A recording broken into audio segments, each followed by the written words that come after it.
All right, I guess we're ready to get started. We've got 22 people on, so that's a good number here. Welcome everyone to our November Rule webinar. Just to let you guys know, I will be recording this. So if you want to refer back to anything, I'll be posting it on our website and sending out a link to that at some point today. And I know I got an email throughout the week about people who wouldn't be able to attend, and so I will be posting that on the website for future consumption, I guess you can call it. Just a quick overview of our agenda for today. We'll do a quick GoEd update. We've got a few calendar items that we want to go over, some reminders, some great events coming up. We've got Marion Bentley and Don Albrecht from USU to talk about ASAP planning. We've got Don Willey from the World Trade Center, Utah, to talk about some international business resources. Then we'll open it up to any other business that needs to be discussed, and then we will adjourn for the day, for the month, until probably until January is probably going to be our next one.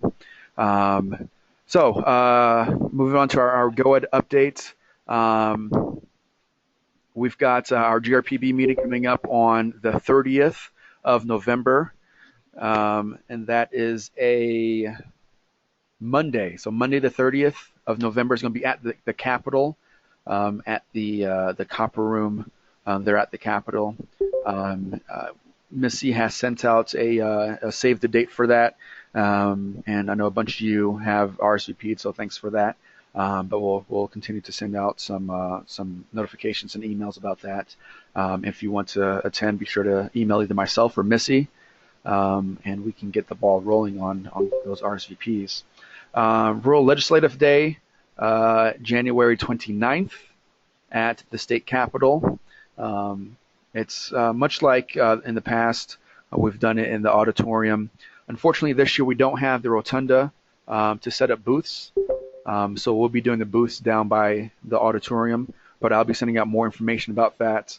Or Missy will be sending out more information about that here in the next few weeks. We are doing this again in conjunction with UAC, like we did last year, and we thought it was a good legislative day last year with UAC, and so we'll be doing that again with them. And then Train the Trainer. Jake, do you want to give a little quick overview of Train the Trainer and what we've got going on here in the next few weeks on that? I do. Good morning, Daniel, and good morning, everybody else. So we've got 2 more Train the Trainers coming up. We appreciate everybody that's joined us for the last 4 Train the Trainers. They've been really successful, and we've been pleased with the turnout. The next Train the Trainer will be in Vernal on December 2nd, and that is for Duchesne, Uinta, and Daggett counties. And then on December 11th, we'll have one in Salt Lake at the Capitol, and that is for Tooele, Summit, and Wasatch counties. But if any of you have missed the Train the Trainer in your region and would like to attend, you are more than welcome to attend either the Vernal or the Salt Lake Train the Trainer. So if you're interested in attending those, just email me and I'll send you the registration link. We're more than happy to have everybody and anybody attend any of those meetings. All right, thanks a lot, Jake. And for those who don't know what Train the Trainer is, we're doing a series of trainings across the state with the idea to train economic development professionals, city council, county commission, anyone who has a stakeholder in economic development. We invite them out to these events in order to understand and know what resources are offered by the state and by a couple federal agencies. So we invite our business service providers such as GoEd, Rural Development, the Broadband, Avenue H. We invite MEP, UMA, USDA, SBDC, all those folks. We invite them to this training, and it's kind of a speed dating type thing where all the county representatives sit down for 8 minutes and talk face to face with those business service providers for 8 minutes, just to get a quick understanding of the services they offer, and also to gain that contact so that when you are working with a business in your county, in your city, and you know that they have a need that can be filled by GOED or by USDA or by the Office of Energy, you know who that contact is. Even though you might not know exactly what the details of the program, you at least know about the program and know who the contact is, and you can make that connection with the company. So, like Jake said, we've had great turnout. We've had great sessions with that training, and we'll be doing these two more in Vernal and here in Salt Lake. All right, I think we are. If there are no questions about what we've got with GoEd, and before I continue, just one plug for Bear. If you haven't turned in your quarterly reports, if you've got your contract and haven't turned in your quarterly reports, be sure to get that over to me. I sent a whole bunch of fully executed contracts out last week. I think I sent maybe 11 or 12 of them. So if you haven't gotten yours, it's either in the mail or it's still being processed. Either way, be sure to send me your quarterly reports and we can get those processed for you. All right, so moving on to the meat of our agenda, we have ASAP planning with Don Albrecht and Marion Bentley. Are you guys on? We're here. Can you hear us? Yeah, give me a quick second, and I will pull up your presentation, and you can get started. Give me a quick second here.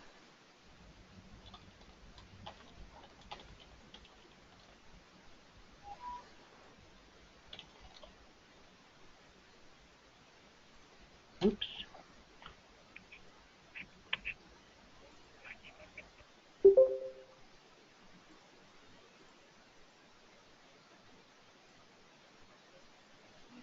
Hey, hi Dan. This is Marion Bentley with Don Albrecht and Logan, and hello to everyone out in the state.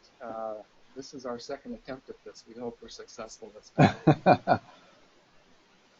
So we have a quick, I think 5 or 6 slide presentation that we'd like to do quickly. But before we do that, let me give Don Albrecht the rest of the Can you guys speak up a little bit louder? I'm having a hard time hearing you. So before we go through the presentation, I'm going to ask Don to give just a little bit of an overview of the involvement of Western Rural Development Center in this area sector analysis project that's underway. Marion, a little bit louder, please. I don't know if you're away from your speaker, or your microphone, but we're having a little bit hard time hearing you. Okay, I'll speak up, but first we're going to hear from Don. Okay. Hi, can you hear me, Dan? Yeah, that's pretty good. Okay. Well, this is Don Albrecht, Director of the Western Rural Development Center, and I was going to give about a 1-minute background of this process.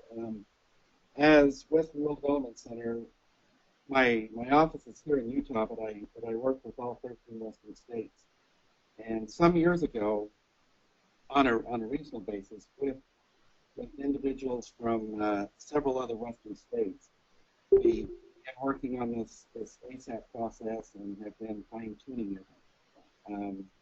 It has been, before we ever used it here in Utah, it was used in Montana, Nevada, Arizona, California, Minnesota, and other places. And we've had tremendous success with this process, and so we are pleased and hope it can help the residents here in Utah. So now I'll let Marion talk about the details of it. Okay, I'll get closer to the mic and speak up. Can you hear me now, Dan? Yeah, we can hear you. It could be a little bit louder, but we can hear you. So you have on the screen, I think you can see the first slide. Again, ASAP stands for Area Sector Analysis Process. You can go to the next slide if you would. This slide really describes the model, the approach that we use to working with counties or other economic units that are interested in finding out something that they can use in a planning process with their local economies. There are to this model. It requires our input at 2 levels. One is the EPA with a steering group and with local input, a community profile, which is comprised of uh, two components. One of the things that we will do in working with the community is we will have them or help them look at the kinds of economic and social and environmental issues that they would like to include in an economic development strategy. It's not just identifying what preferences they have, it's a forced choice kind of exercise that is pretty rigorous. It's a lot like Envision Utah. And this process will take a session or two in order to collect. We also collect the kinds of strengths and assets that the community or the county possesses. Those go into a community profile. That profile we send to our colleagues in Nevada. We have a counterpart relationship with the University of Nevada, Reno. They take our local data and put it into some software. And this with the component that we're interested in, which is an industry profile. You can see on the screen, at the bottom of the screen, we're also putting input from industries and sectors. And those industries and sectors, that information is based on interviews that have been conducted over a period of some years. That information tells an industry or a sector needs or wants in order to operate in a local environment. So we take that information, the local information from the community and the industry information, and we put it into this program and match up what the community wants and needs and can do with what the industry wants and needs and is interested in. So that's the matching process in the center of the model here on the left-hand side. It gives us an element of desirability on the part of the local community and an element of compatibility from the industry. That then provides the basis for us to create this economic development strategy on both a long-term and a short-term basis. On the short term, we're going to identify some specific target industry opportunities for that local county or community. We'll show you what that looks like in just a second. On the longer term, the county will have a list of the kinds of things that they will need to work on in order to be more desirable to an industry that might otherwise be interested in operating in their local area. This works not only for a recruitment strategy for businesses, but also for existing businesses, and I think we can show you how that works as well. So let's go to the next slide. This slide just sort of summarizes some of the things that I've indicated. This is a tool to help achieve sustainable economic development. We're looking at community goals, preferences, and assets, and looking at industry preferences and community fit. And we're looking at this tool to help us on our short-term and longer-term planning process. So go to the next slide. On the left-hand side, you can see what our primary data requirements are, the things that I just mentioned. So we have our economic development goals and priorities for the community and our community assets, and we also have at the industry level their expansion and/or location and/or operational needs. The secondary information we have is a whole lot of data that's available through federal and state sources, including Census Bureau, EPA, Bureau of Economic Analysis, labor statistics, and others. And we also use some planning tools such as InPlan in order to look at those community inputs together with the industry requirements and needs and determine some compatibility. So we can go to the next slide. In order for us to work at the local level, we're going to need, or we require, a local project coordinator and a steering committee. In the case of Wayne County, where we conducted a project this past year, Michelle Coleman was our local project coordinator, and we had a steering committee comprised of about 25 to 30, depending on the week or the month, of local people in the county who are interested in some shorter-term and longer-term kinds of economic outcomes for Wayne County. So here are the responsibilities of these coordinators and steering committee. Coordinate with the regional team, that's us, that's Don and I, as well as our counterparts in Nevada. Participate, engage in workshops and assignments, help us in assembling the information and inputs, the goals, assets, and strategies that we'll require from them, and then help us to analyze and interpret the output. We're going to give them a whole lot of information that's going to require them to do some analysis and determine how can we use and apply this information in our local areas.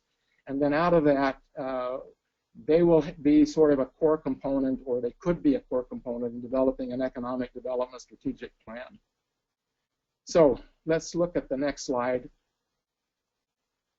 This is essentially what we're looking at along the lines of the community input and the industry information that we receive. You can see on the vertical axis we have we list an index that shows us the compatibility of the community goals and assets with an industry's requirements for operating in the community.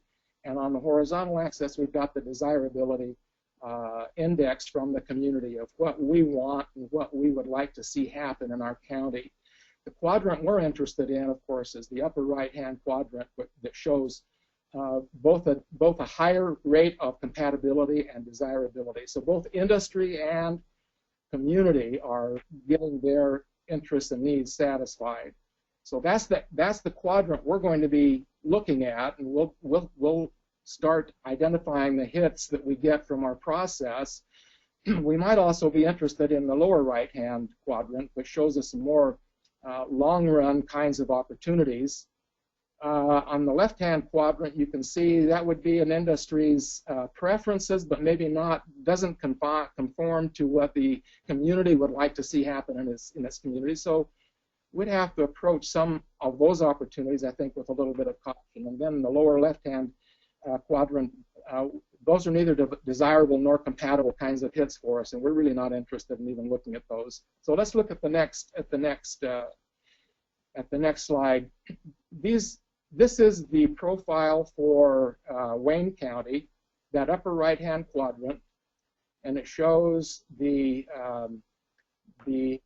desirability and the compatibility indices for Wayne County, looking at both community goals and industry preferences or industry requirements. You can see by NAICS code the sort of the scattergram within that quadrant. All of these would be acceptable to us. They're all in this right-hand quadrant, so we need to think about, at least initially, all of these. You can see the red squares are those that don't exist currently in the sector, or the sector doesn't exist in the community or geographic area. The blue diamond indicates those sectors that exist. So right away we have some candidates for our BEAR program. If we know there are certain industries or sectors that are both desirable and compatible, we better pay attention to them, especially if they already exist in the region. For those red squares, that identifies a couple of different possibilities for us. They may appear in adjacent economic regions. They may be available in the state or in the western region, and they may they're certainly of interest to us. But we would probably want to start with those that exist in our area. So that was what we came up with initially in Wayne County. Let's look at the next slide. This slide, you can see, shows us the response of Wayne County in terms of their desirability indicators. So the very most important thing for Wayne County was that every new job generates additional jobs in the community. And then you can see there were 14 other indicators of desirability. On the right-hand side, you've got the top 10 desirable sectors and the bottom 10, and then you can see the red light, green light map of how those sectors, how they would interact with each of these desirability indicators. Tells us where there are some opportunities and where there are some areas or some sectors that we're probably not really interested in because of what they require, because they don't really meet what we want and what we need. So that becomes a factor in us looking at and determining and thinking through those the data that we generate from our analysis. Let's look at the next slide. So the next slide is a similar kind of analysis, but from the industry's perspective. So now you've got the compatibility indicators, which include space, assets, which would include things like availability of job training or financing, quality of life issues such as crime rates or affordable housing, some of those kinds of things. Again, these compatibility factors are looked at in terms of the top 10 sectors or areas and the bottom 10, and give us the same kind of red light, green light kind of analysis. So out of this analysis, we came up with in Wayne County with about 15 sectors that we then had to do some considerable analysis and scrutiny to determine, okay, which of these sectors do we really want to focus on or analyze? And let's look at the next slide.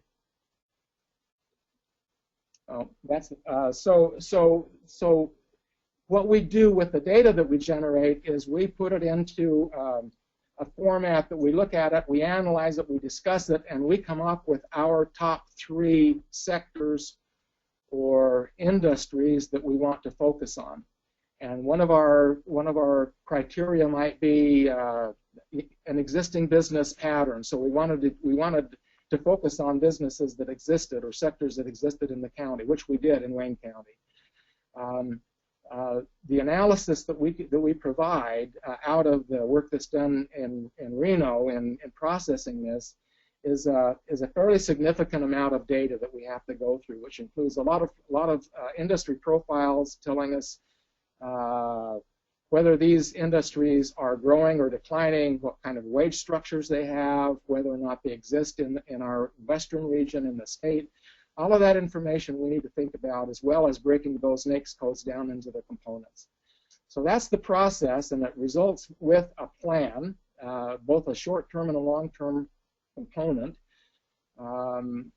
We're sort of anxious, I guess, to help, especially rural counties, with a planning process if this would be helpful to them. And I think we've identified several counties to this date that are interested, and we're certainly interested in helping them. So the final slide, as you can see, our regional team, which is comprised, as Don said, of our colleagues around the western states, and some of them are directly involved with the project that we might undergo here in Utah.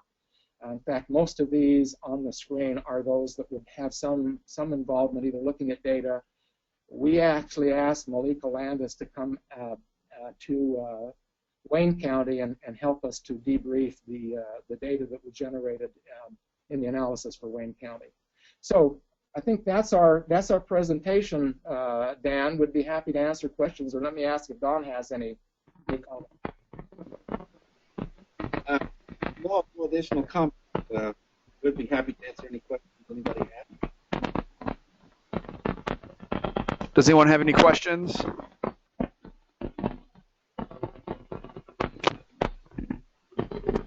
Like Marion said, if anybody wants to, our contact information is there. You could give either Marion and I a call on the phone or send us an email if you'd like to talk about this outside of this meeting.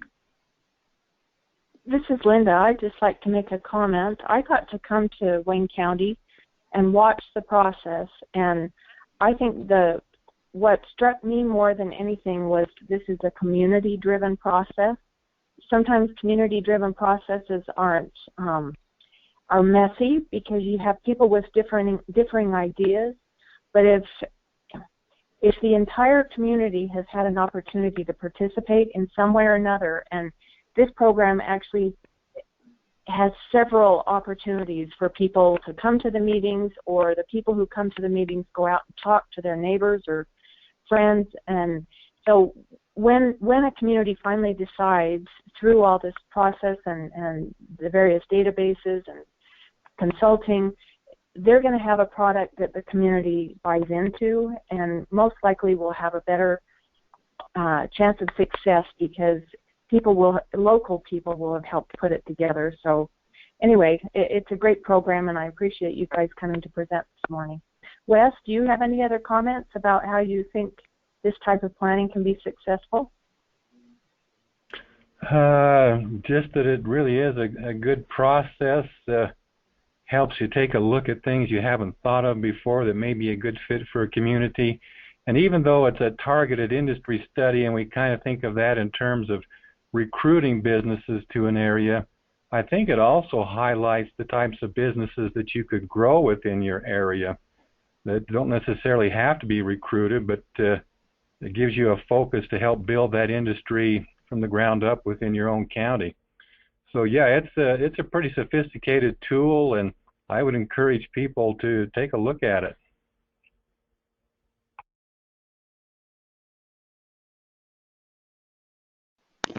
There are some counties, too, if you take a look at the BEAR contract, some counties do have money there for community-driven planning. So this is one of the options that you have to do that.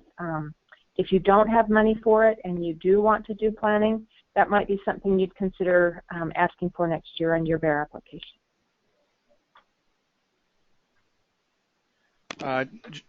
Just had a question from Shelley. What is the cost to a county for this process? The costs, most basic, we need $3,000 that we send to Nevada Reno for them to do the analysis, and we use some of this money. We need to continually get more business surveys to make sure we're up to date, and so we use that money to get more of those. At that point, depending on the community, there might be some costs of getting Marion and I back and forth, but $3,500, $4,000, kind of is at the max end of that. All right, thanks a lot. Do I have any other questions?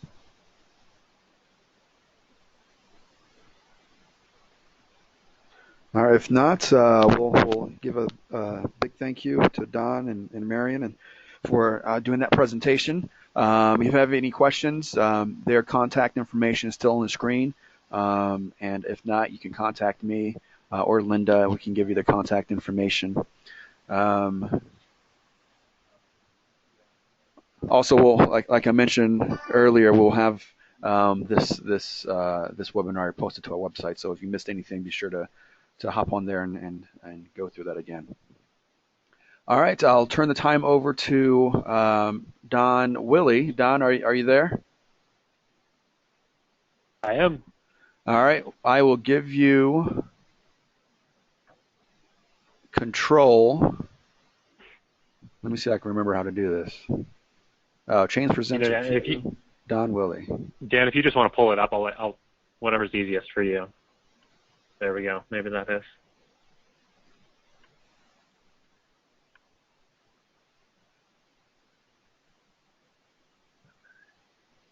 Is that showing on there? Yeah, I can see it. Okay. Well, we'll get started then. Okay. How about that? Is that shown in presenter mode then? Yeah, Or the I see it. viewer. Okay. All right. Well, thanks so much, Dan, Linda, and Jake for giving me a few minutes to talk about what World Trade Center is doing. This, of course, is a newer opportunity for us here at World Trade Center Utah to to get up the Wasatch Front. We, in the past, have been primarily concentrated just among the Wasatch Front counties. And with a change in leadership at about a year and a half ago, actually, Derek Miller, the governor's former chief of staff, moved down to be the CEO and president of World Trade Center Utah. And in that transition, the governor challenged him to do more off the Wasatch Front, to get out to rural Utah and to provide services to businesses across the state and helping them look international. And I would say that one of the biggest things that we do in our office here is demystify the process of doing business internationally. It oftentimes can be seen as a daunting process.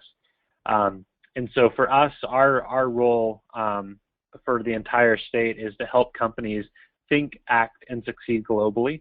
And we do that in a variety of means, I guess, to be able to help companies, whether they are a manufacturing or a service provider, regardless of what they do, we always see that there's potential for an international opportunity.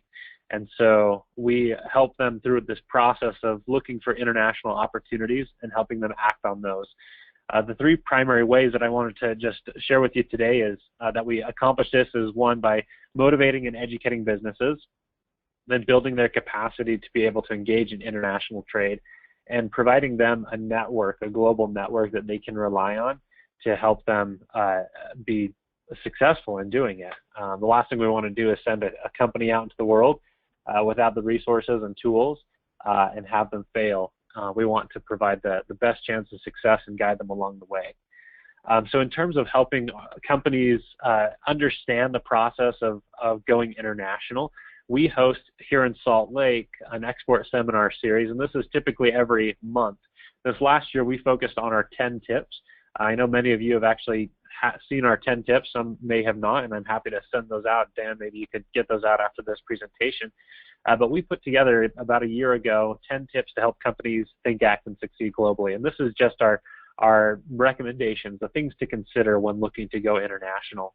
And so we've hosted seminars this past year, monthly seminars that highlight each of those tips to help companies along that pathway. We want to make sure that we give the right information to help companies be successful, and this has been a great opportunity to do that. We're actually in the process. We know that this, of course, is a Salt Lake-centric thing, but we're in the process working with Utah State to get these all online. So we're actually going to have almost a 101 series of how to export, and it'll be about 30 videos, about 5 to 10 minutes a piece, but it'll take the place of an export kind of course that you would have maybe in a college course that would teach you the process and what to be aware of and what to do. We'll be having that online, and so it'll be accessible to anyone across the state whenever they want. So they can sit at home in their pajamas and watch it. They can do it at work and have their colleagues participate in it. And so we're really excited to be able to take this information and broadcast it out and make sure everyone has an opportunity. The other Salt Lake event that we have every year is the Utah Global Forum. And this is something that definitely is worth the drive to come up from wherever you may be. But we host this as kind of the premier global business conference every year. And so we actually fly in a lot of presenters from out of state, actually from out of the country too, to talk about the opportunities and where Utah fits into this global stage. Many of you are aware of the governor's challenge to make Utah a global business destination.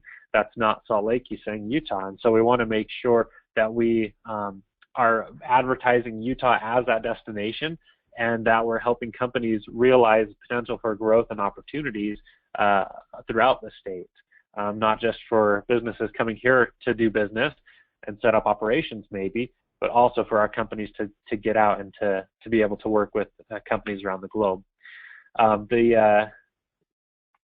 This is, of course, the most applicable, and many of you have participated in this. But as part of our rural outreach program, we developed these international business forums that we host regionally across the state. And these we host in 4 different locations. We actually held our first of this program year in southern Utah.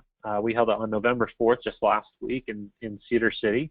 And it was a great opportunity. We had about 120 attendees there, and it was everyone from business owners to economic developers to service providers to elected officials. So we had a great diversity in the audience.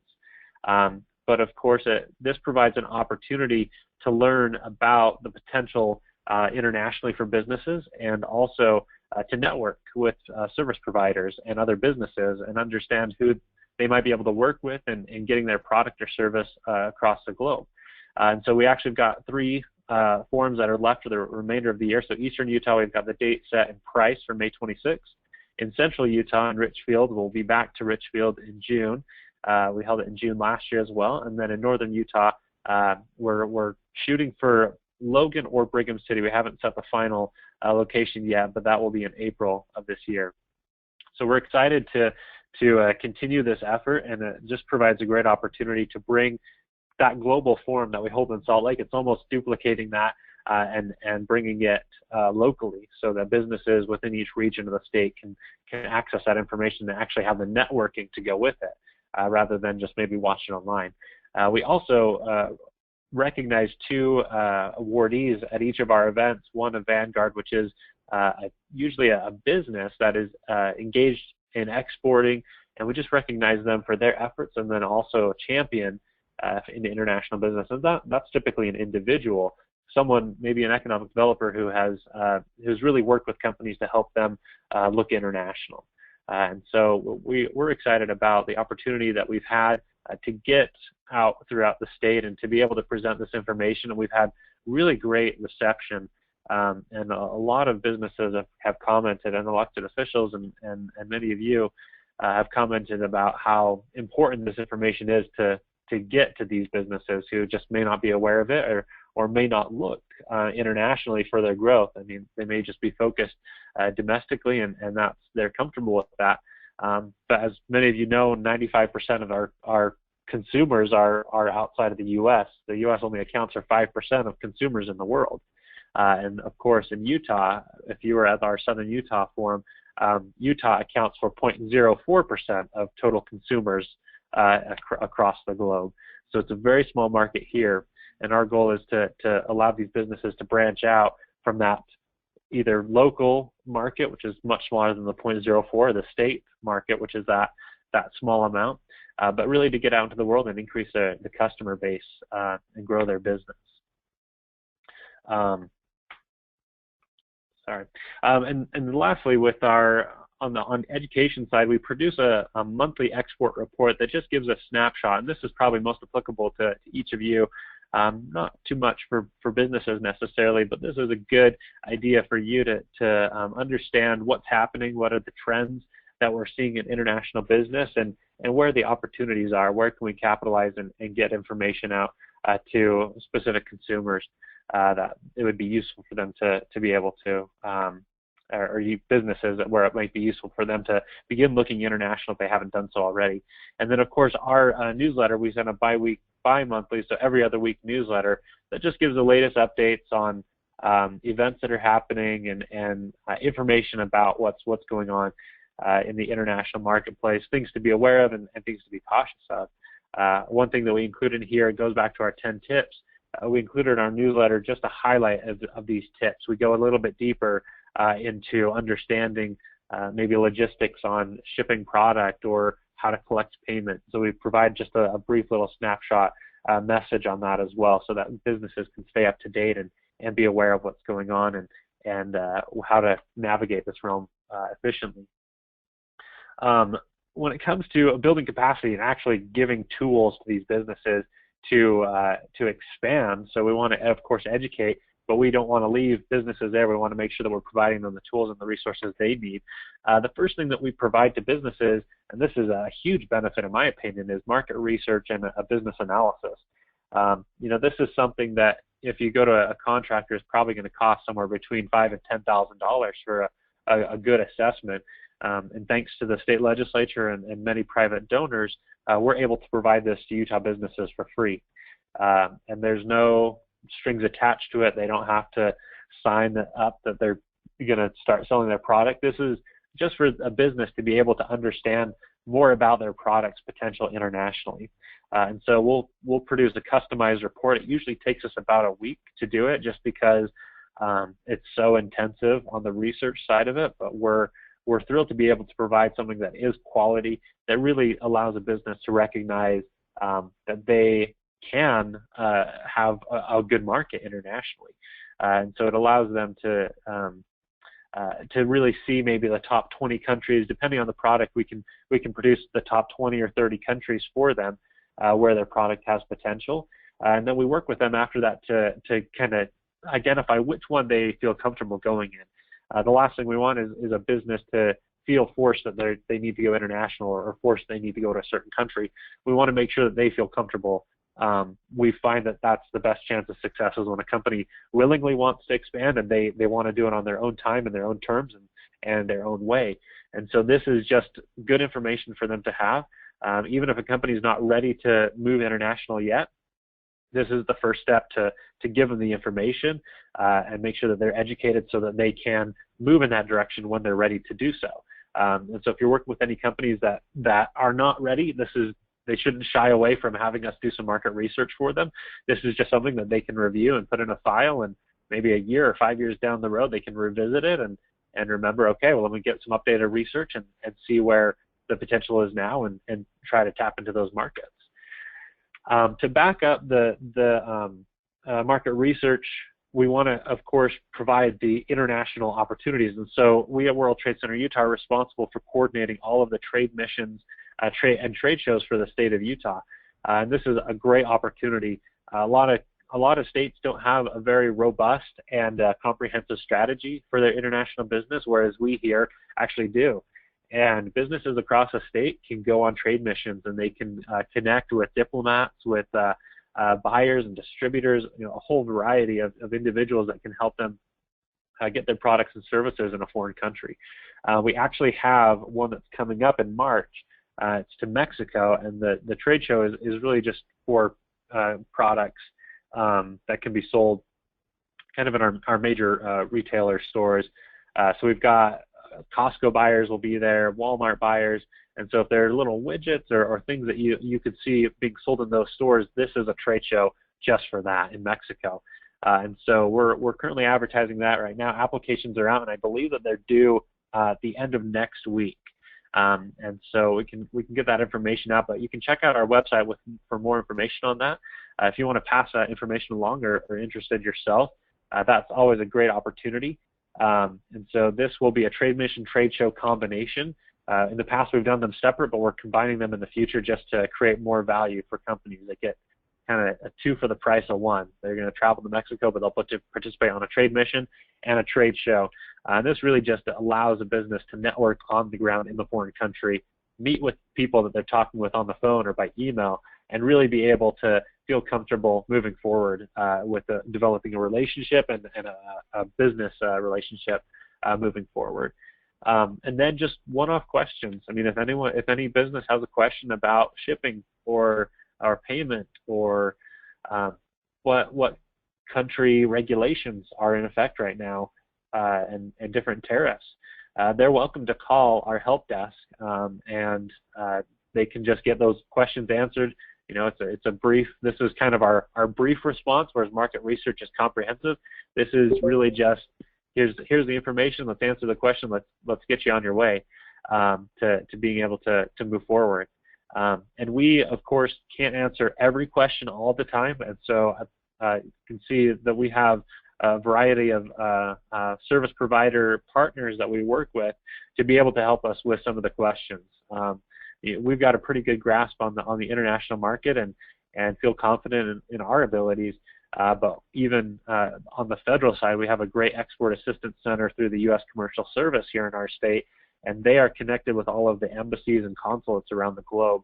And so we rely heavily on them to be able to connect companies, even when it comes to the regulatory side, with the federal counterparts that we don't have access to, but our service partner does.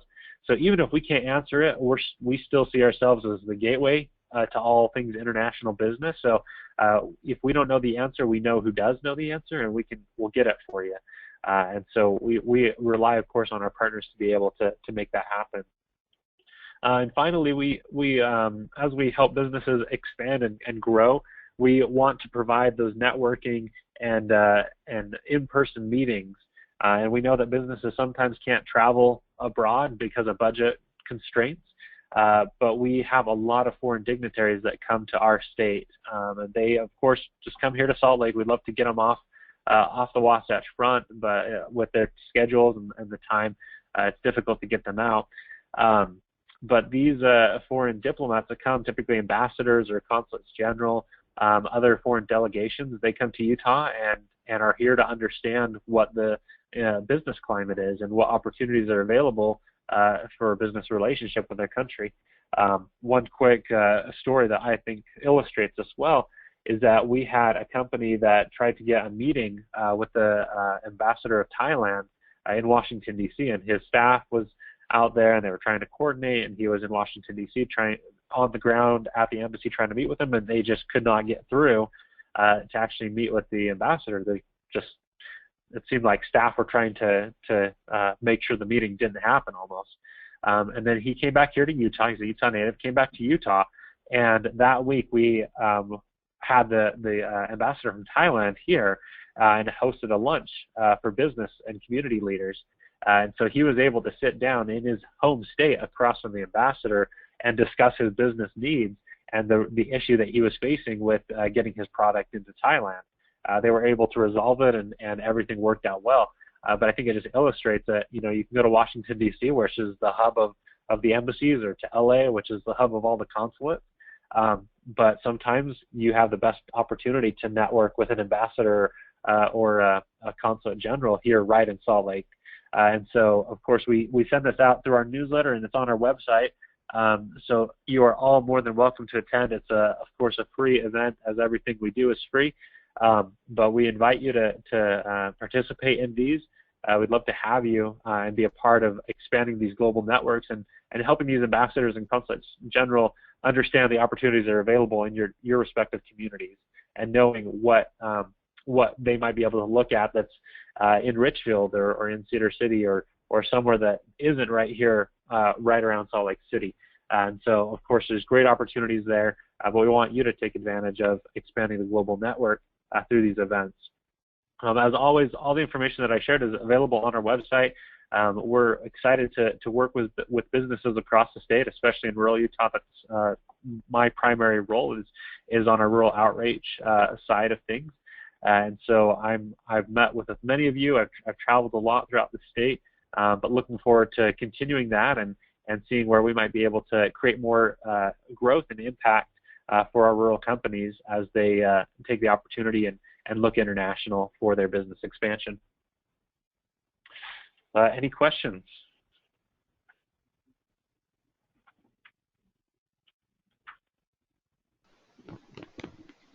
I had a question from Jake. When do you think that Exporting 101 will be live? So we're working on it right now, reviewing scripts and getting ready for production. So I would say January 2016 is when you'll be able to access it. It'll be on our website, and so we'll create a portal for it that you can access from our website. But we're excited to launch that. So look for it January of 2016. It's been a month and a half here. All right, awesome. If you have any other questions, I've unmuted everyone, so if you have a question, be sure to ask or do it in chat.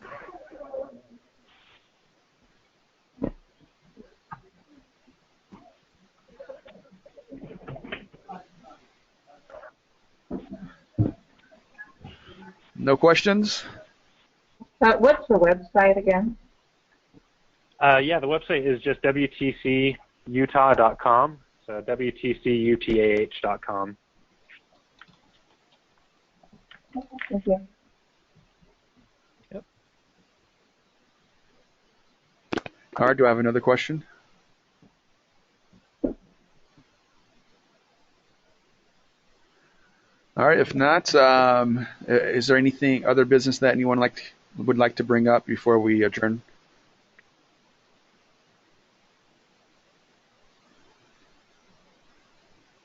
Linda or Jake, do you guys have anything?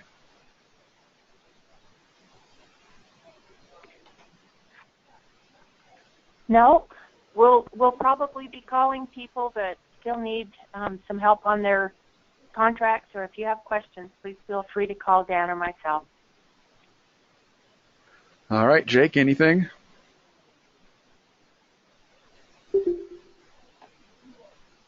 I guess. Can you hear me, Dan? Yeah, I can hear you. Oh, no, all I had is I just got a message from my wife that says she caught a live mouse in my house. So if anybody wants to run home and grab that, I'm driving. I'm not breaking the speed limit right now, of course. I'm just driving the speed limit, but I'm not going home. So anybody in Cedar, run home and get a live mouse for me, please. Okay, have a wonderful Thanksgiving, everybody, and hope to see you all at the Governor's Grove Partnership Board meeting.